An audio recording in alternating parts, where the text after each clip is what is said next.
Some weeks ago we started looking at Colossians with the question in our minds, how do Christians keep their grip on reality? And we found that Paul had plenty of answers.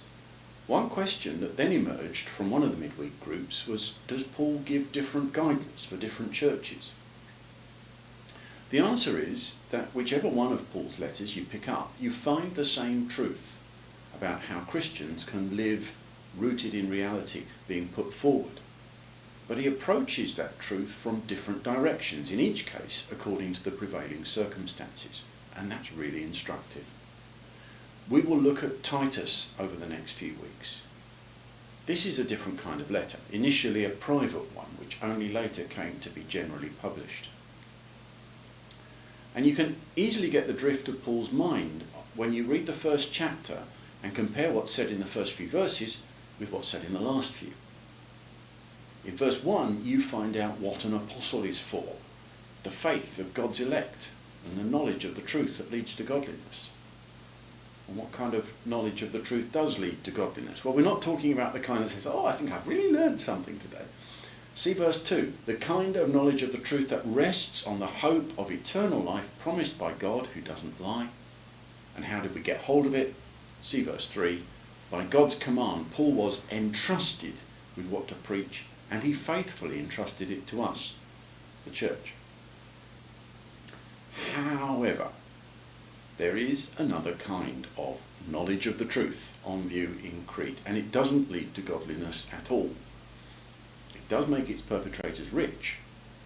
It corrupts them, and whoever listens to them. It rests on a false claim to know God, which, far from leading to godliness, actually makes people useless for doing anything good.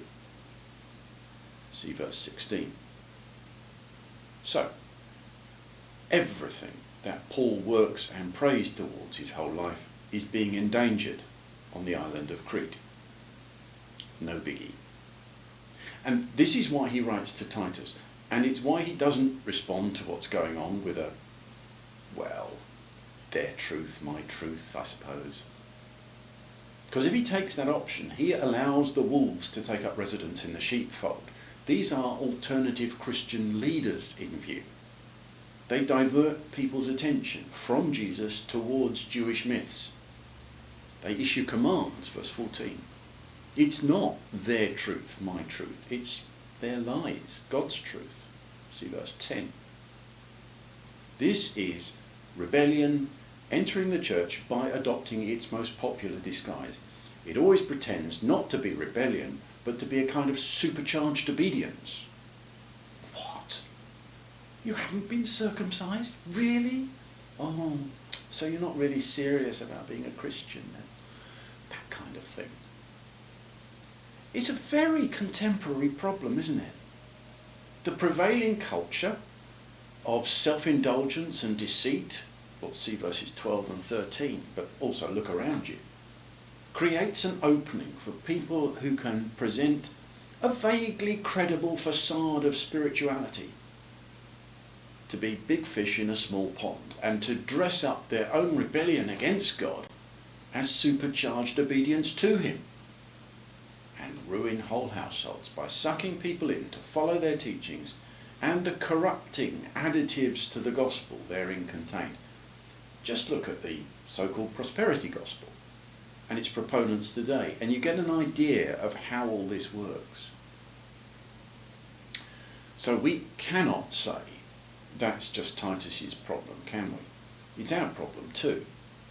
And we cannot say the answer lies in having a certain model of church leadership, as though if we call our leaders elders or bishops or overseers, the whole problem will just immediately cease to exist. No, Titus's real problem is this. Yes, Paul did leave him on Crete to appoint elders in every town, but he can't just grab any old person. They have to be blameless. What does that mean?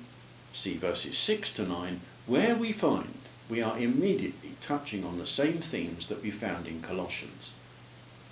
What is your relationship with your wife, with your children? In your conduct with people, do you refuse to take the easy options, the shortcuts to getting your own way? Instead, are you rooted in the reality of who Jesus is? In short, blameless means the truth fully acted out, the solid demonstration of the faith and the knowledge that leads to godliness. So, you don't want to be a Christian leader? I can understand that. So why read Paul's letter to Titus? Let me ask you another question. Never mind whether you want to be an elder in the local church. Do you want to be living the kind of life where Titus could put you on his list of possibilities? Because there's only one effective answer to the false gospels, and that's the authenticity that God desires in all of us. If you have been, thank you for listening.